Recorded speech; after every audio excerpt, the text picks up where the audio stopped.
Ξέρετε τι είναι η ευγενική διαφάνεια? Λίγο πολύ. Λίγο πολύ, βασικά είναι, κοιτάμε πώς μεγαλώνει το μωρό, χέρια, πόδια και κοιτάμε, η ευγενική διαφάνεια είναι το πάχος του στέρνου, το οποίο σχετίζεται με την πιθανότητα να έχει το μωρό σύνδρομο Down. Δεν λέμε το Down γιατί είναι πανοπολάκια δηλαδή, γιατί είναι η πιο συχνή ανομαλία, ας πούμε, η οποία σχετίζεται και με την ηλικία της οικείου, δηλαδή τη δική σου. Πόσο χρόνο είσαι? 25. Μια χαρά δηλαδή.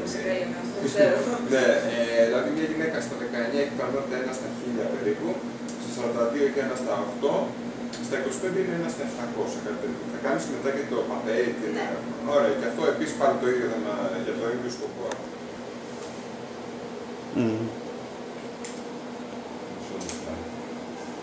Εδώ σου κλέβει μανάδες. Κάπως έτσι.